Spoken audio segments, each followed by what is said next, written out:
All right, let's begin our second session. और हम दूसरा सत्र शुरू कर ले। Before the break, we were looking at Romans chapter 6. Break में जाने से पहले हम रोमियो 6 अध्याय पर अध्ययन कर रहे थे। If someone can read out again, Romans chapter 6, verses 17 and 18. और दोबारा से कोई भी 6 अध्याय उसका 17 और 18 वचन पढ़ सकते हैं। परंतु परमेश्वर का धन्यवाद हो कि तुम जो पाप के दासत्व से अब मन से उस उपदेश के मानने वाले हो गए जिसके साँचे में ढाले गए थे और पाप से छुड़ाए जाकर धर्म के दास हो गए। So he says, earlier you used to be slaves to sin. और यहाँ लिखा है कि पहले तुम पाप के दास थे। And in verse 18 he says, now you have been set free from sin. और 18 कहता है कि अब पाप से छुड़ाए गए हो। And he says, now you have become slaves to righteousness. और लिखा है कि अब जो है धर्म के दास हो गए हैं। Okay, so if you look at Paul's letters, और यदि आप पौलुस के पत्रियों को अगर आप पढ़ते हैं, in many of those places he refers to himself as a slave of Christ. और आप वहां देख पाएंगे कि पौल अपने आप को पौलुस मसीह का दास कहकर संबोधित करता है। The Greek word used over there is doulos. और वहां पे यूनानी शब्द डूलोस करके इस्तेमाल किया गया है। doulos. Okay, so that's the word which literally means slave. और डूलोस शब्द इस्तेमाल किया गया है जिसका शाब्दिक अर्थ होता है गुलाम। In some of the English translations, they try to avoid using that word. और कुछ अंग्रेजी अनुवादों के अंदर में उस शब्द का इस्तेमाल करने से लोगों ने अपने आप को रोक कर रखा है। Because they think that the word slave is a very bad word. और क्योंकि ऐसा सोचा जाता है कि जो गुलाम शब्द है वो एक बुरा शब्द है। And so they will put the translation as servant of Christ. और इसीलिए कई जगहों पर मसीह का सेवक कर कर इस्तेमाल किया गया है। But Paul actually literally called himself doulos of Christ, slave of Christ. और लेकिन पौलुस जब अपनी पत्रियों को लिख रहा है तो वो यूनानी शब्द ड्यूलोस का इस्तेमाल करता है जिसका अर्थ है मसीह का गुलाम। If somebody can read out for us Exodus 21 verses 5 and 6. निर्गमन 21 अध्याय उसका 5 और 6 कोई भी पढ़ सकते हैं। परंतु यदि वह दास दृढ़ता से कहे, मैं अपने स्वामी और अपनी पत्नी और बालकों से प्रेम रखता हूँ, इसलिए मैं स्वतंत्र होकर नहीं जाऊंगा, तो उसका स्वामी उसको परमेश्वर के पास ले चले, फिर उसको द्वार के कीवड़ या बाजू के पास ले जाकर उसके कान में सुतारी से छेद करे, तब वह सदा उसकी सेवा करता रहे। In these verses, it's talking about the old Israelite custom of slavery. और देखिए ये वचन जो है इजराइल में, पुराने इजराइल के अंदर में जो गुलाम प्रथा है उसके बारे में बात की जा रही है। If a slave has been working for someone for a number of years, और यदि कोई गुलाम किसी के लिए कई वर्षों से काम कर रहा होता है, once he finishes earning a certain amount of money, और जब वो एक मूल्य कमा लेता है, कमाना पूरा कर लेता है, he is free to go.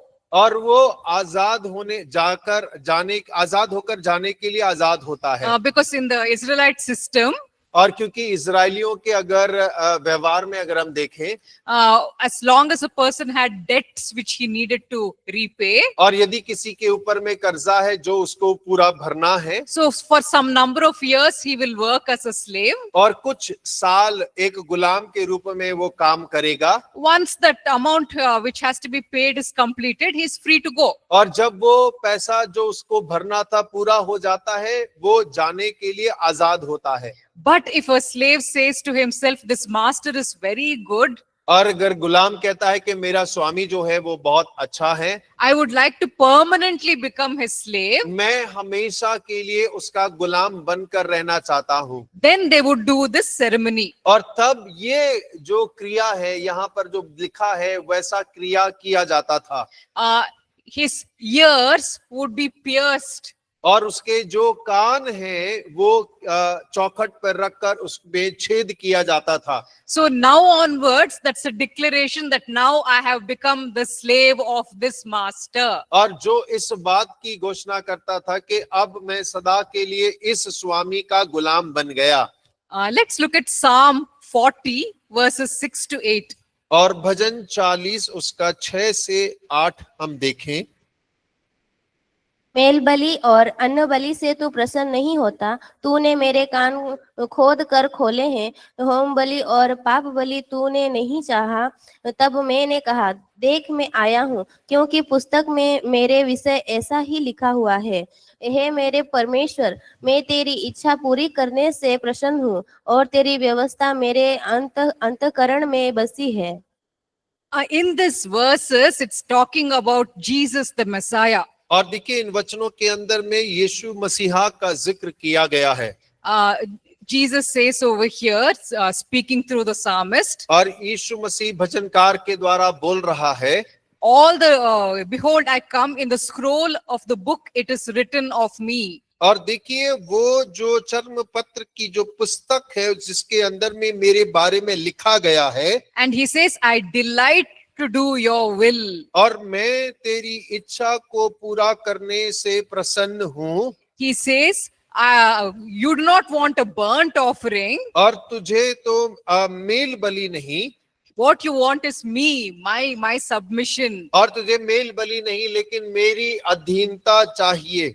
And that is why he says, my ears you have opened. और इसीलिए वो कह रहा है कि तूने मेरे कानों को खोल दिया है। Over there it's talking about how the ear is pierced. और यहाँ पर लिखा है खोद कर खोल दिया है, उसको छेद कर खोलने के बारे में कह रहा है। You know, in the same way in the Israelite custom, the slave would voluntarily become the slave of the master. और बिल्कुल वैसे ही जैसे इजराइल जाति के अंदर में पुराने समय में गुलाम अपने आप किसी स्वामी का सदा के लिए गुलाम बनने के लिए देता है। He would have his ear pierced. और उसके कान को भी छेद किया जाता। Here the Messiah is saying, I am willing to have my ear pierced in that way. और देखिए यहाँ पर भी मसीहा इस बात को कह रहा है कि मैं इच्छा कर रहा हूं कि मेरे कान जो है वो छेद दिए जाएं। And that is why in Philippians chapter 2 verses 7 and 8. और इसीलिए फिलिपियों 2 अध्याय उसका 7 और 8 कहता है।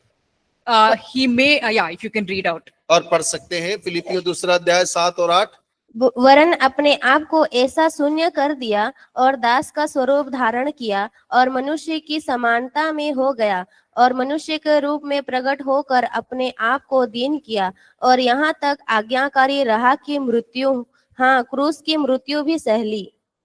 Jesus who is divine.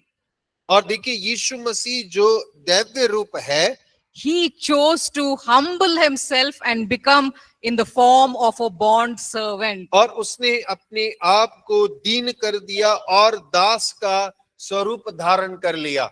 In other words, he, just like it says in the Psalm, he allowed his ear to be pierced. और दूसरे शब्दों में कहा जाए तो जैसा भजन में लिखा है कि उसने अपने कान में छेद करने के लिए अपने आप को दे दिया। He humbled himself even to the point of obeying for death.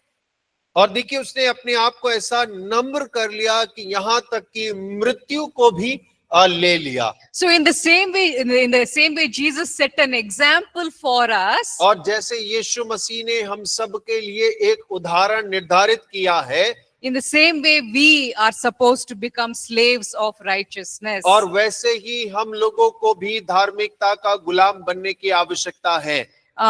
Because the main goal of salvation is this. क्योंकि उद्धार का मुख्य उद्देश्य केवल यही है। Romans 8:28 and 29. रोमियो 8 उसका 28 और 29। हम जानते हैं कि जो लोग परमेश्वर से प्रेम रखते हैं उनके लिए सब बातें मिलकर भलाई ही को उत्पन्न करती है, अर्थात उन्हीं के लिए जो उसकी इच्छा के अनुसार बुलाए हुए हैं, क्योंकि जिन्हें उसने पहले से जान लिया है उन्हें पहले से ठहराया भी है कि उसके पुत्र के स्वरूप में हो, ताकि वह बहुत भाइयों में पहलौठा ठहरे। So the reason that God makes us part of his family, और देखिए कारण क्या है कि परमेश्वर ने अपने परिवार का एक भाग हमें बनाया है, so that we can be confirmed to the image of his son. और ताकि हम उसके पुत्र के स्वरूप के अनुसार हो जाएं।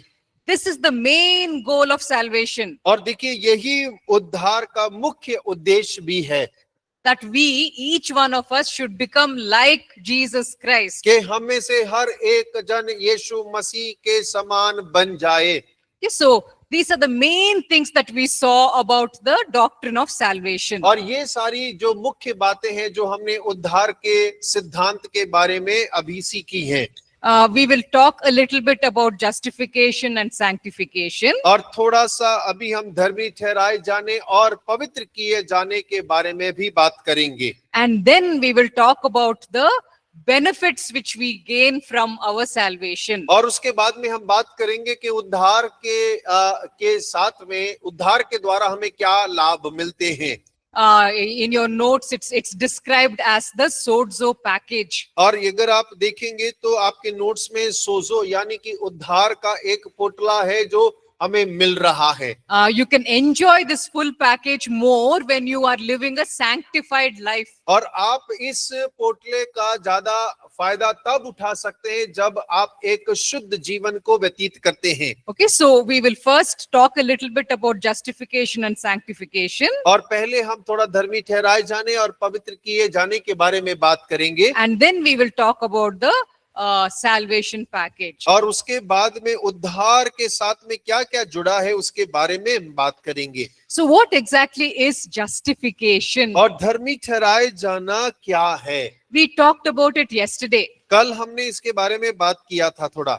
God declares that you are perfectly righteous. और परमेश्वर ने इस बात की घोषणा करी कि आप पूरी रीति से धर्मी ठहराए गए हैं। If you remember, Jesus Christ gave his 100% righteousness to us free. और यदि आपको याद होगा तो यीशु मसीह ने अपनी पूरी धार्मिकता हम लोगों को मुफ्त में हमें प्रदान की है। Because now we have Jesus' righteousness. और क्योंकि अब हमारे पास में यीशु मसीह की धार्मिकता मौजूद है, Therefore, God declares us as perfectly righteous. और इसीलिए परमेश्वर हमें सिद्ध धर्मी जन कहकर पुकारता है। That is justification. और वही धर्मी ठहराए जाने का अर्थ है। That now we have been declared as 100% righteous. और अब हम 100% परमेश्वर की नजर में मसीह की धार्मिकता के द्वारा धर्मी हैं। Romans chapter 3 verse 24. और रोमियो 3 अध्याय उसका 24 वचन। परंतु उसके अनुग्रह से उस छुटकारे के द्वारा जो मसीह यीशु में है सेत में धर्मी ठहराए जाते हैं। It says over here that all of us are justified freely by his grace. और देखिए वो कह रहा है उसके अनुग्रह से उस छुटकारे के द्वारा जो मसीह यीशु में है सेत में तो धर्मी ठहराए जाते हैं। Okay, so freely all of us have been given this 100% righteousness. और देखिए हम सभी को सेत में ये 100% धार्मिकता प्रदान किया गया है। Now let's look at Hebrews chapter 10 verses 11 and 12. और इब्रानी 10 उसका 11 और 12 वचन हम देखें। हर एक याजक तो खड़े होकर प्रतिदिन सेवा करता है और एक ही प्रकार के बलिदान को जो पाप को कभी भी दूर नहीं कर सकते बार बार चढ़ाता है, परंतु यह व्यक्ति तो पाप के बदले एक ही बलिदान सर्वदा के लिए चढ़ाकर परमेश्वर के दाहिने जा बैठा। And then verse 14. 14 भी पढ़िएगा। क्योंकि 13 and 14. और उसी समय से उसकी बाट जो रहा है कि उसके बेरी उसके पांव के नीचे की पीढ़ी बने, क्योंकि उसने एक ही चढ़ावे के द्वारा उन्हें जो पवित्र किए जाते हैं सर्वदा के लिए सिद्ध कर दिया है। So here it's talking about human priests and Jesus Christ the priest. और देखिए यहाँ पर एक मानवीय याजक और यीशु मसीह को भी याजक के रूप में दर्शाया जा रहा है, बात किया जा रहा है। What does it say about the human priests? और जो मनुष्य याजक है वो उसके बारे में क्या कह रहा है? It says over there that day after day, every priest stands and performs his religious duties again and again. और वो उसके बारे में लिखा है कि याजक जो है खड़े होकर प्रतिदिन सेवा करता है और बार बार पापों के लिए बलिदान करता रहता है। So every day he has to repeat the process. और प्रतिदिन उसको वही क्रिया को दोहराना है। But over here in verse 12, it tells about Jesus. और 12वें वचन में यीशु मसीह का जिक्र किया गया है। When this priest had offered for all time one sacrifice for sins, और जब इस याजक ने सब के लिए एक बार बलिदान चढ़ाया, he sat down at the right hand of God. और वो पिता के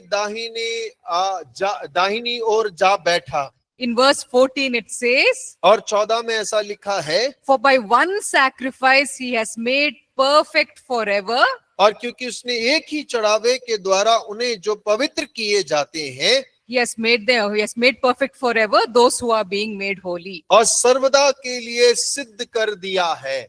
So a human priest in the Old Testament times, और पुराने नियम के समय में जो याजक मनुष्य याजक होते थे, he would repeat the animal sacrifices every day और वो प्रतिदिन जानवर का बलिदान चढ़ाया करते थे, उसी क्रिया को दोहराया करते थे to cover the sins of the Israelites. और इजरायलियों के पापों को ढांपने के लिए। But this Jesus Christ, when he became a sacrifice, और लेकिन ये यीशु मसीह जब वो पाप बलिदान बना, he had to do it only once. और उसे केवल एक बार ही उस पाप बलिदान बनने की आवश्यकता पड़ी। So when he performed that one sacrifice, he forgave the sins of everyone in the world. और देखिए जब यीशु ने एक बार उस पाप बलि को चढ़ाया तो संसार के हर एक व्यक्ति के पाप को उसने माफ कर दिया। He didn't have to do it again and again. और उसे उसको बार बार दोहराने की आवश्यकता नहीं हुई। So all the people who lived before the time of Jesus, और वो सारे लोग जो यीशु मसीह के पहले जीवित थे, all of their sins were forgiven. और उन सब के पाप जो हैं वो क्षमा कर दिए गए। All the people who were living alive during the time of Jesus, और वो सारे लोग जो यीशु मसीह के समय पर जीवित थे या रहते थे, all of their sins were also forgiven. और उनके पाप भी क्षमा कर दिए गए। All the people who would come into existence after the time of Jesus, और वो सारे लोग जो यीशु मसीह के समय के पश्चात इस संसार में उत्पन्न होंगे, all of their sins were also forgiven. और उन सब के पाप भी क्षमा कर दिए गए। So Jesus just had to perform the sacrifice once. और यीशु मसीह को केवल एक बार बलिदान चढ़ाना था। So now anyone who accepts Jesus as Lord and Savior, और अब जो कोई भी यीशु मसीह को उद्धारकर्ता के रूप में ग्रहण करता है, that forgiveness applies to them. और वो क्षमा जो है उनके लिए उनको मिल जाती है। Those who reject Jesus Christ, और जो यीशु मसीह का इनकार करते हैं, even though he has forgiven their sins also, और जबकि यीशु मसीह ने उनके पापों को भी क्षमा कर दिया है, he has died for their sins also, और उनके पापों के लिए भी यीशु मसीह मरा है, but because they have rejected him, और क्योंकि उन्होंने यीशु मसीह का इनकार किया है, it will not apply to them. और वो उनके लिए कार्यरत नहीं होगी। So he has done the sacrifice for every single sin. और यीशु मसीह ने हर एक पाप के लिए अपनी जान कुर्बान की है। Anyone who accepts him, all of their sins are forgiven. और जो कोई भी यीशु मसीह को उद्धारकर्ता के रूप में ग्रहण करेगा, उनके सारे पाप क्षमा हो जाएंगे। Those who refuse to accept Jesus as Lord and Savior, और जो लोग यीशु को उद्धारकर्ता छुटकारा देने वाले के रूप में ग्रहण करने से इनकार करते हैं, even though he has sacrificed even for them, और भले ही यीशु मसीह ने उनके पापों के लिए भी अपनी जान को कुर्बान किया है, फिर भी because they have not accepted him, the forgiveness is not applied to them. और उन लोगों ने मसीह को ग्रहण नहीं किया, इसीलिए उन्हें उनके पापों से क्षमा नहीं मिलेगा। So we believers who have genuinely committed to Jesus Christ, और हम विश्वासी जिन्होंने ईमानदारी के साथ अपने जीवन को मसीह को समर्पित किया है, our sins are all forgiven. और हमारे सारे पाप क्षमा कर दिए गए हैं। All back 2000 years ago when Jesus Christ was crucified, और 2000 वर्ष पहले जब यीशु मसीह को क्रूस पर चढ़ाया गया, none of us were alive. और हम में से कोई भी जीवित नहीं था, None of us had been born at that time. और हम में से कोई भी उस समय पैदा भी नहीं हुआ था, None of us had committed even one sin at that time. और उस समय तो एक भी पाप हम में से किसी ने नहीं किया So होगा। even before we were born, और हमारे पैदा होने से पहले ही, even before we had committed even one sin, और इससे पहले कि हम एक पाप भी करें, at that time itself all of our sins were forgiven. और देखिए उसी समय हमारे सारे पाप जो हैं पहले से ही क्षमा कर दिए गए हैं। So Jesus does not suddenly say, और यीशु मसीह अचानक से यूं नहीं कहते, oh, Ravi got born today. और रवि का तो आज जन्म हुआ है, Oh, Ravi is going to start growing up and start sinning. और रवि अब बढ़ने लगा है, पाप करने लगेगा, So now I should go down to the earth and hang on the cross again. और अब मुझे धरती पर जाना चाहिए, रवि के लिए एक बार फिर से क्रूस पर मरना चाहिए। No,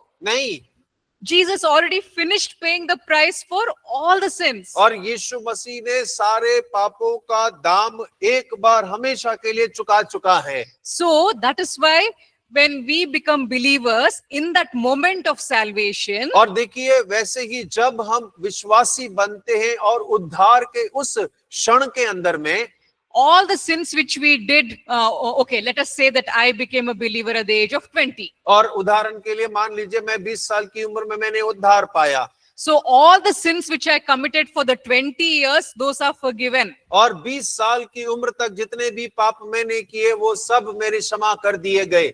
All the sins which I am going to commit for the rest of my life, those are also already forgiven. और वो पाप भी जो मैं जीवन भर में करने वाली हूँ वो भी क्षमा कर दिए गए हैं। Because you see, again and again, Jesus doesn't get up and go back to the cross. और ऐसा देखिएगा ध्यान से कि यीशु मसीह बार बार उठकर क्रूस पर जाकर मरेगा नहीं। Every sin which I will ever commit, और जो कोई पाप कभी मैं करती हूँ, all of that has already been forgiven. और वो सारे पापों का पहले से ही मुझे क्षमा प्राप्त हो चुकी है। So the sin which I will commit next week, और अगले हफ्ते जो पाप मैं करने वाली हूँ या कर दूंगी, that also has already been forgiven. और उस पाप का भी पहले से ही मुझे क्षमा प्राप्ति हो चुकी Now है। do you understand the bigness of this gift which God has given us? और क्या अभी आप समझ पा रहे हैं उस उद्धार की महानता जो परमेश्वर ने हमको प्रदान किया है? He has already finished forgiving even your future sins. और देखिए परमेश्वर ने आपके भविष्य में करने वाले पापों के लिए भी क्षमा को पहले से ही प्रदान आपको दे दिया है। So that is why God declares and says, you are justified. और इसीलिए परमेश्वर आपको इस बात की घोषणा कहता है कि आप पवित्र की, आपका धर्मी ठहराए गए हैं। You are 100% righteous. और आप 100% धर्मी हैं। So Jesus has given his 100% righteousness to us already. और यीशु मसीह हमें पहले से ही 100% धार्मिकता प्रदान कर चुके हैं। By his grace, he has finished forgiving us of all our sins, including future sins. और देखिए अनुग्रह के द्वारा परमेश्वर ने हमारे सारे पापों को माफ किया है, यहाँ तक कि भविष्य में जो गलतियां हम करेंगे परमेश्वर ने उन्हें भी क्षमा किया है। And that is why Paul says, because of this grace which has been given, और इसीलिए पौलुस कहता है वो अनुग्रह जो हमें दिया गया उसके कारण should we go on sinning? क्या हम बार बार पाप करते ही रहें? Because our future sins are anyway already forgiven. और हमारे जो भविष्य में होने वाले पाप हैं वो पहले से हमें क्षमा तो मिल चुकी है। So should we go on sinning? और क्या फिर भी हम पाप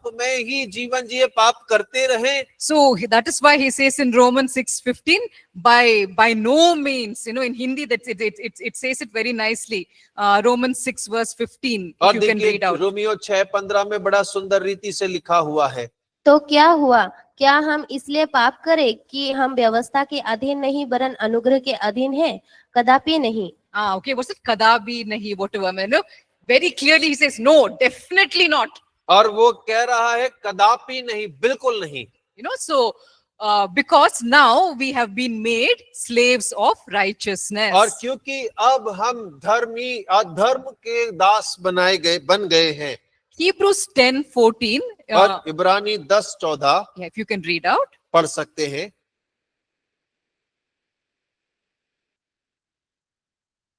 क्योंकि उसने एक ही चढ़ावे के द्वारा उन्हें जो पवित्र किए जाते हैं सर्वदा के लिए सिद्ध कर दिया है। There are two things mentioned over here. और देखिए यहाँ पर दो बातों का जिक्र किया गया है। It talks about how the believers are still being sanctified. और यहाँ दिया गया है कि विश्वासी किस प्रकार शुद्धिकरण किए गए हैं। The process is still going और on. वो किए जा रहे हैं। And it also talks about how they have already been perfected. और वो इस बारे में भी बता रहा है कि कैसे उन्हें सिद्ध ठहराया गया है। So there are two things. और दो बातें हैं। First, we see that we have already been perfected. और एक बात है कि हम पहले से सिद्ध ठहराए गए हैं। But the process of being sanctified is still going on. और लेकिन जो शुद्धिकरण की प्रक्रिया है वो अभी भी निरंतर चल रही है। So this portion which talks about how we have already been perfected, और ये जो भाग के हम सर्वदा के लिए सिद्ध कर दिए गए हैं, that is talking about justification. और वो जो है हमारे धर्मी ठहराए जाने के बारे में बात करता है। The other portion which is telling that we are still being sanctified, और जो दूसरा भाग है कि अभी भी हम पवित्र किए जाने की प्रक्रिया में हैं, that portion is talking about sanctification. और वो शुद्धिकरण के बारे में बात करता है। So in this verse, it's talking about both justification and sanctification. और इस वचन के अंदर में हमारे धर्मी ठहराए जाने और हमारे शुद्धिकरण के बारे में, दोनों के बारे में चर्चा हो रही है। So legally, my legal status is that now I am 100% righteous. और देखिए अगर हम कानूनी रीति से अपनी स्थिति को देखें तो हम ये कह सकते हैं कि मैं 100% धर्मी हूँ। I can produce the report card. और मैं अपना जो रिपोर्ट कार्ड है उसको मैं देख सकती हूँ। 100 on 100 it says in the report और card. रिपोर्ट कार्ड में 100 में से 100 अंक मुझे मिल चुके हैं। Jesus gave me that free. और यीशु मसीह ने वो जो है मुझे मुफ्त में प्रदान किया है। That is my legal status. और वो मेरा एक कानूनी संवैधानिक परिस्थिति है। It's a legal document. I can show it to anyone and they have to accept और it. वो मेरा संवैधानिक कागजात है जिसे मैं किसी को भी दिखा सकती हूँ और उन्हें ग्रहण करना होगा। God has declared me 100% righteous. परमेश्वर ने मुझे 100% धर्मी ठहराया है। So next week, even if I have an accident and die, I will go to heaven because I have this legal paper. और यदि अगले हफ्ते में मेरी दुर्घटना हो जाती है, मैं मर जाता हूं, तो मैं अगर स्वर्ग जाऊं तो मेरे पास संवैधानिक कागजात है कि मैं स्वर्ग का वारिस हूं। Because I am 100% righteous. और क्यों? क्योंकि मैं 100% धर्मी हूं। But in my lifestyle, और लेकिन मेरे जीवन शैली के अंदर में we don't see 100% righteousness still. और हम 100% धार्मिकता नहीं देख पाते हैं। Because sometimes I sin.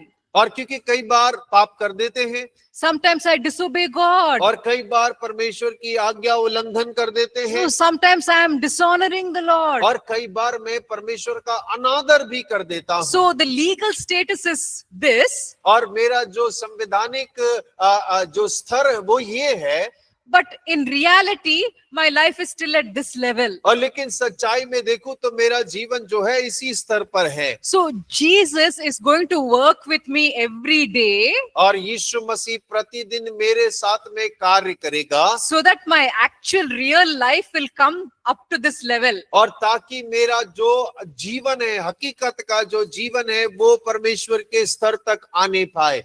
Let's understand this using an example. और एक उदाहरण इस्तेमाल करके इसको समझने का प्रयास करते हैं। Let's imagine there's a student who's very, very weak in studies. और मान लीजिए एक छात्र है जो पढ़ाई में बहुत ही कमजोर है, And that person feels I will never be able to improve. और वो व्यक्ति सोचता है मैं कभी सफल हो ही नहीं पाऊंगा। But the teacher tells him, no, I will work with you, I will help you, you will become a good student. और उसकी शिक्षक बोलती है नहीं, मैं तुम्हारे साथ मेहनत करूंगी, तुम्हारे ऊपर मैं काम करूंगी और तुम एक अच्छे छात्र बन जाओगे। And so then the teacher gives the report card to the student. और टीचर उसका रिपोर्ट कार्ड उस छात्र को देती है। Right at the beginning of the academic year itself, the teacher is giving the final report card. और देखिए साल अभी शुरू ही हुआ है, लेकिन जो शिक्षक है पूरे साल का रिपोर्ट कार्ड उसे शुरुआत में ही सौंप रही है। And in the report card, she has already written A+. और उसने उसके रिपोर्ट कार्ड में पहले से ही A+ लिख कर दे दिया। And now she says, now see, no more tension for you. और वो कह रही है अब ज्यादा चिंता की बात नहीं है तुम्हारे लिए, Because already you have received A+. और क्योंकि तुमको पहले से ही A+ मिल गया है। Now cooperate with me daily. और लेकिन अब प्रतिदिन तुम्हें मेरे साथ में सहयोग करना होगा, I will make you into an actual A+ student. और मैं हकीकत में A+ छात्र तुम्हें बना सकती हूँ। So the legal document has already been given. और देखिए संवैधानिक कागजात हमें पहले से सौंप दिए गए हैं, Jesus Christ has already declared us 100% righteous. और यीशु मसीह हमें पहले से ही 100% धर्मी घोषित कर चुका है। Now he is saying, I can actually literally help you to become that. और अब यीशु कह रहा है कि मैं तुम्हारी सच में सहायता कर सकता हूं कि आप वहां तक, उस स्तर तक पहुंच सके।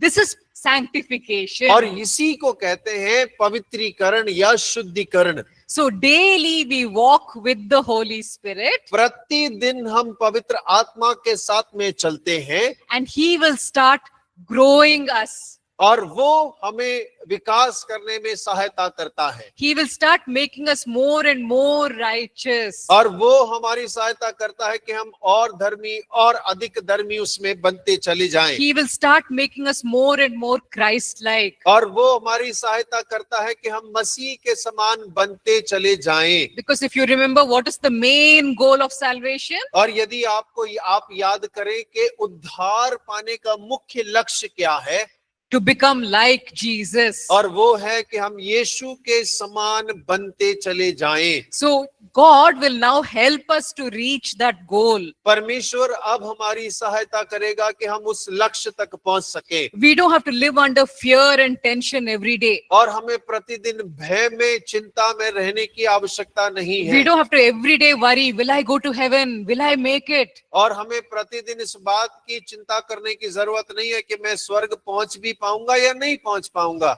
That tension is not there. और वो चिंता वहां पर अब नहीं है, Because God has already finished giving the legal और document. क्योंकि परमेश्वर पहले ही हमारे संवैधानिक कागजात हमारे हाथ में हमें सौंप चुका है। Now He's going to help us to start developing into that person. और अब परमेश्वर हमारी सहायता करेगा कि जो कागजात में हमारा व्यक्तित्व है उसके अनुसार हम विकास करने पाए। See what a loving God we have. और देखिए हमारा परमेश्वर कितना प्रेमी परमेश्वर हमारे पास में है, He wants what is best for us. और वो चाहता है वो सबसे उत्तम जो हमारे लिए आवश्यकता है वो हमारे लिए चाहता है। So that is why we can gladly say, yes, Lord, I will become your slave of righteousness. और इसीलिए हम परमेश्वर को बड़े आनंद के साथ इस बात को कह सकते हैं, परमेश्वर हाँ, मैं आपकी धार्मिकता का गुलाम बनना चाहता हूँ। Galatians 5:16. गलाती 5:16, गलातियों की पुस्तक उसका 5 उसका 16 वचन। पर मैं कहता हूँ आत्मा के अनुसार चलो तो तुम शरीर की लालसा किसी रीति से पूरी ना करोगे। Exactly. So there are three things actually which we need for sanctification. और देखिए पवित्रीकरण के लिए 3 चीजें हमें अवश्य चाहिए। The first is the work of the Holy Spirit. और सबसे पहला है पवित्र आत्मा का कार्य।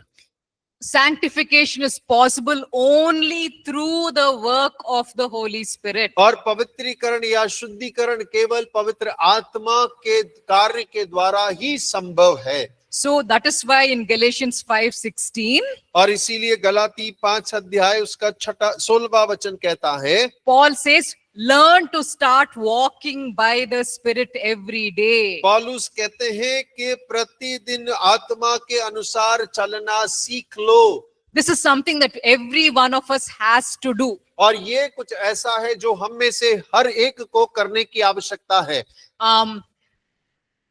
How does a person walk with the Spirit? और एक व्यक्ति आत्मा में कैसे चल सकता है? It's something which happens every day. और ये कुछ ऐसा है जो प्रतिदिन होता है।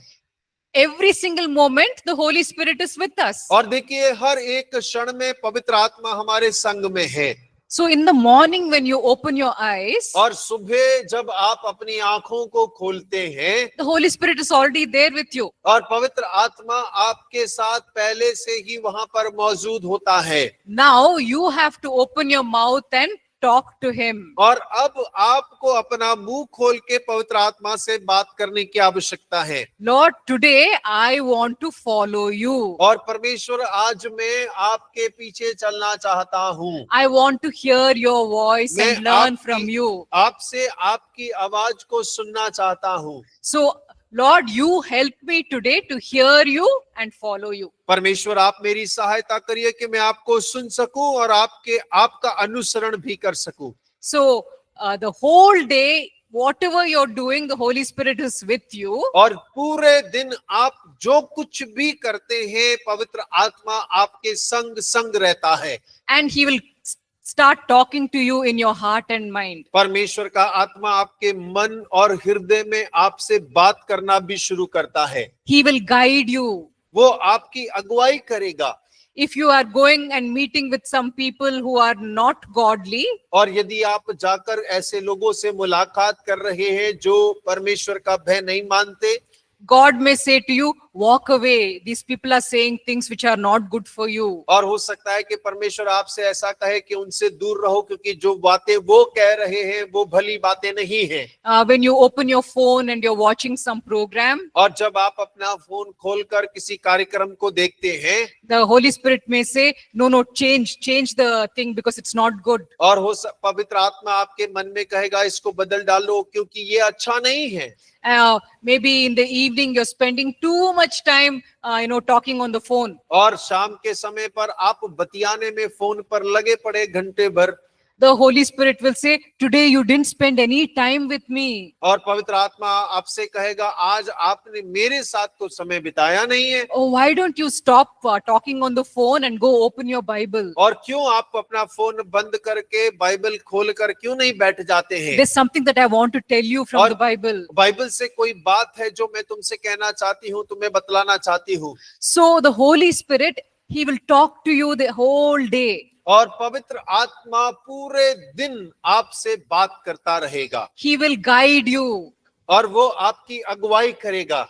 This is called walking in the Spirit. और यही आत्मा में चलना कहलाता है। So walking in the Spirit is not something very special and difficult. और देखिए आत्मा में चलना कोई मुश्किल और कोई विशेष बात नहीं है। It's a simple thing.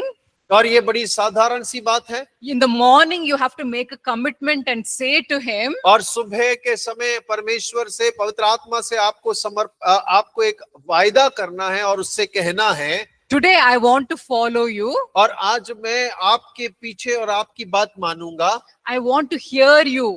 और मैं आपकी आवाज सुनना चाहता हूँ। And I want to obey whatever you tell. और जो कुछ भी आप कहेंगे मैं उसकी आज्ञा को मानूंगा। So please help me, Holy Spirit, today. और पवित्र आत्मा आज आप मेरी सहायता करिएगा इस क्षेत्र में। So you'll do this every day. और प्रतिदिन जब आप ऐसा करते हैं, slowly you'll start improving. और धीरे धीरे आप इसके अंदर में प्रगति करना और बेहतर होना शुरू करेंगे। Because the Holy Spirit will help you, He'll start changing you. और क्योंकि पवित्र आत्मा आपकी सहायता करेगा, आपको बदलेगा, आपका रूपांतरण करेगा। Sometimes the Holy Spirit will tell you to do something which you don't feel like doing. और देखिए कभी कभी पवित्र आत्मा आपसे वो करने के लिए कहेगा जो आपको करने का बिल्कुल मन नहीं करता है। Galatians 5:24 and 25. और देखिए गलाती 5 उसका 24 और 25।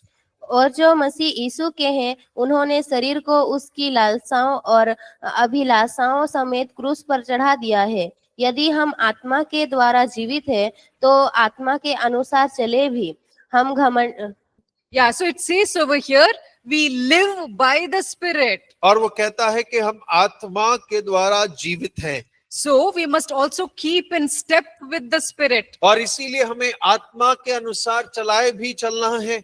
So sometimes that will involve crucifying the things which God is asking us to give up. और देखिए वो उन बातों को सम्मिलित करता है जब परमेश्वर हमें कई चीजों को क्रूस पर चढ़ाने के लिए बोलता है। So as the Holy Spirit is telling you to do something, और जैसे पवित्र आत्मा आपको कुछ कार्यों को करने के लिए कहता है, you should be willing to crucify those wrong things and give them up. और आप इच्छुक होने चाहिए कि आप उन बातों को क्रूस पर चढ़ाने के लिए और परमेश्वर कहे छोड़ने के लिए तो छोड़ने को तैयार हो। So when you do that, then you will be able to keep in step with the Spirit. और जब आप ऐसा करते हैं तब आप आत्मा के अनुसार चलते भी हैं। So some days you will feel very tired. और कुछ दिन आप बहुत थकान महसूस कर रहे होंगे। You will think, oh, this Christian life is very hard. और आपको ऐसा महसूस होता होगा कि ये मसीह जीवन तो बहुत कठिन जीवन है। The Holy Spirit is asking me to do things which are difficult. और पवित्र आत्मा मुझे ऐसे काम करने के लिए कहता है जो बड़े मुश्किल काम है। Galatians 6, 8 and 9. और गलाती 6 अध्याय उसका 8 और 9 वचन। क्योंकि जो अपने शरीर के लिए बोता है वह शरीर के द्वारा विनाश की कटनी करेगा, और जो आत्मा के लिए बोता है वह आत्मा के द्वारा अनंत जीवन की कटनी करेगा। हम भले काम करने में साहस ना छोड़े, क्योंकि यदि हम ढीले ना हो तो ठीक समय पर कटनी करेंगे। So it says over here, let us not become weary in doing good. और देखिए भले काम करने में हम चिंतित ना हो, थके नहीं। Because when the correct time comes, God will give you a rich harvest. और क्योंकि ठीक समय पर परमेश्वर हमें जो है बड़ी कटनी देगा। So sometimes walking with the Spirit is difficult. और क्योंकि कई बार आत्मा के साथ चलना मुश्किल हो जाता है। You feel the pinch of having to make sacrifices. और आप जो है उन बलिदानों को चढ़ाने के प्रति अपने आप को बहुत ढीला महसूस करते हैं, मुश्किल महसूस करते हैं। That's why Paul encourages and says, और इसीलिए पौलुस हमें उत्साहित करते हुए बातों को कह रहा है। don't become weary. और वो कह रहा है कि आप चिंतित ना हो, ढीले ना हो। Don't become tired. और थके नहीं, ढीले ना हो। Because the time will come when you will reap a rich harvest. और क्योंकि एक ऐसा समय आएगा जब आप बड़ी कटनी को काटने पाएंगे।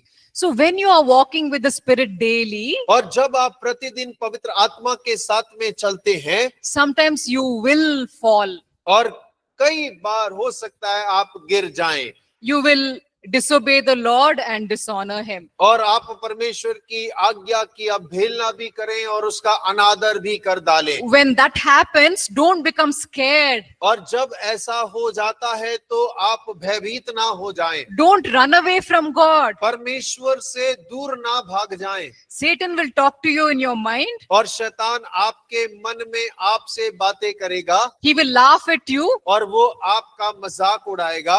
He will say, you wanted to walk with the Holy Spirit, is it? और वो कहेगा, अरे तू पवित्र आत्मा के साथ चलना चाहता था, Where will you ever succeed? और तू कब सफल होगा? Do not listen to the voice of the evil one. और उस दुष्ट की आवाज पर ध्यान ना दे। When you fall, when you sin, और जब आप पाप में गिर पड़ते हैं, आप कर डालते हैं, the next time you go and have your quiet time with the Lord, और जब आप दोबारा परमेश्वर के पास समय बिताने के लिए जाते हैं, talk to him about what happened. और जो भी हुआ आप परमेश्वर से उस बारे में बातें करें। Tell him, Lord, I'm so sorry. What I did, I should not have done. Forgive me, Lord. और परमेश्वर से कहे, परमेश्वर जो भी मैंने किया मुझे नहीं करना था, आप मुझे क्षमा कर दीजिए। And ask him, Lord, how can I avoid this mistake next time? और परमेश्वर से पूछे कि परमेश्वर अगली बार ऐसी गलती से मैं कैसे बच सकता हूँ। Show me how to overcome this temptation next time. और परमेश्वर आप मुझे दिखाइए अगली बार इस परीक्षा से कैसे मैं प्रबल हो सकता हूँ। So when you're walking with the Holy Spirit, when you make a mistake, और जब आप पवित्र आत्मा के साथ चलते हैं और आप कुछ गलत कर डालते हैं, do not become scared and run away. और आप डर कर परमेश्वर से दूर नहीं भाग जाएं। Satan wants you to become scared and run away. तो शैतान चाहता है कि आप डरें और परमेश्वर से दूर चले जाएं। But no, when you sin, immediately go back to God. और नहीं, आप जब अगर गलती कर डालते हैं तो तुरंत पछतावा कर परमेश्वर के पास में जाएं। Ask him, Lord, how can I change? Help me. और परमेश्वर से मांगे, परमेश्वर मैं कैसे अपने आप को बदल सकता हूँ, आप मेरी सहायता करिए। 1 Corinthians 10 verse 13. और पहला कुरिन्थियों 10 अध्याय उसका 13 वचन। परीक्षा में नहीं पड़े तो मनुष्य के सहने से बाहर परमेश्वर सच्चा है और वह तुम्हें सामर्थ्य से बाहर परीक्षा में ना पड़ने देगा, धन परीक्षा के साथ विकास भी करेगा। God makes a promise over here in this verse. और देखिए इस वचन के अंदर में परमेश्वर वायदा कर रहा है, He will not let you be tempted beyond what you can और bear. आपके सहने से बाहर परमेश्वर आपको परीक्षा नहीं करेगा। If you are a new believer, और यदि आप एक नए विश्वासी हैं, God will not give you a temptation which is too much for you to bear. परमेश्वर आपके सहने के बाहर परीक्षा आपको नहीं देगा। He will not allow Satan to tempt you in that manner. और परमेश्वर शैतान को उस रीति से आपको परीक्षा करने की अनुमति नहीं देगा। So whatever temptation is coming into your life, और कोई भी परीक्षा जो आपके जीवन के अंदर में आती है, God is allowing it to come because you can win. और परमेश्वर आपके जीवन के अंदर में अनुमति इसीलिए देता है क्योंकि उसको पता है आप उस पर प्रबल हो सकते हैं। So it says over here, when you are tempted, He will also provide a way out. और देखिए वो यहाँ पर इस बात को भी कह रहा है, जब तुम परीक्षा में पढ़ोगे तो परमेश्वर तुम्हें उसमें निकासी करने के लिए भी सहायता करेगा। He will show you how you can overcome that temptation. परमेश्वर आपको इस बात को बतलाएगा कैसे उस परीक्षा के ऊपर में आप प्रबल या जय प्राप्त कर सकते हैं। So once I learned how important it is to walk with the Holy Spirit, जब एक बार मैंने इस बात को सीख लिया कि पवित्र आत्मा के साथ चलना कितना महत्वपूर्ण है, I began to do that every day. और मैंने प्रतिदिन उस कार्य को करना शुरू कर दिया। In the morning, I would tell the Lord, Lord, today I want to follow you. और सुबह मैंने कहना शुरू किया, परमेश्वर आज मैं आपके पीछे चलना चाहता हूँ, I want to hear your voice today. और आज मैं आपकी आवाज सुनना चाहता हूँ, You lead me, O Lord, और आप मेरी अगुवाई करिए परमेश्वर, and I will follow you. और मैं आपके पीछे चलूंगा। Give me a heart to obey you. और मुझे एक ऐसा हृदय दीजिए जो आपकी आज्ञा माने। So God began to help me to live in a righteous way. परमेश्वर सहायता करने लगे कि मैं एक धार्मिक जीवन को व्यतीत कर सकूं। But sometimes I would fall into sin. और लेकिन कई बार हम पाप में गिर पड़ते हैं। So whenever that would happen, I would go to the Lord and I would say, और देखिए जब कभी वैसा होता, मैं परमेश्वर के पास जाकर परमेश्वर से इस प्रकार कहती, how do I overcome this sin, O Lord? और परमेश्वर इस पाप पर मैं जय कैसे प्राप्त कर सकती हूँ। In 1 Corinthians 10:13, you promised, O Lord, परमेश्वर पहले कुरिन्थियों 10 अध्याय उसके 13 वचन में आपने हमसे वायदा किया है that you will provide me a way out of the temptation. कि परमेश्वर आप मुझे उस परीक्षा में निकलने के लिए रास्ता प्रदान करेंगे। So show me how to come out of this temptation. और परमेश्वर आप मुझे दिखाइए कि इस परीक्षा से मैं बाहर कैसे निकल कर आ सकती हूँ। One of the main problems that I had was with anger. और देखिए एक समस्या जो मेरे जीवन में वो था क्रोध के प्रति, I would get very angry very fast. और मुझे बहुत जल्दी से बहुत गुस्सा आ जाता। And I was so ashamed that someone in ministry, has got this sin in my life. और मैंने अपने आप को बड़ी शर्मिंदगी में महसूस किया कि मैं जो सेवकाई में हूँ और मुझे बहुत जल्दी से गुस्सा आ जाता है। So I asked the Lord, how can I come out of this sin? और मैंने प्रभु से पूछा, परमेश्वर इस पाप से मैं कैसे बाहर आ सकती हूँ? God showed me the root cause why I am getting angry like this. परमेश्वर ने मुझे उसकी जड़ दिखाई कि मैं क्यों बार बार गुस्सा करती हूँ। There are some sins, we keep falling into those particular sins again and again and again. और कुछ पाप हैं जिसके अंदर में हम बार बार पढ़ते रहते हैं, गिरते रहते हैं। Because there is a root, there's an underlying root. और क्यों? क्योंकि उसके भीतर एक जड़ है, उसकी कोई एक जड़ मौजूद है। Once the root gets cut, the problem will automatically go. और जब एक बार जड़ को काट दिया गया, उखाड़ दिया गया, समस्या अपने आप समाप्त हो जाती है। The Holy Spirit can help you with that. और पवित्र आत्मा उसमें आपकी सहायता कर सकता है। We will discuss this more after the break. और ब्रेक के बाद हम इसमें और चर्चा करेंगे।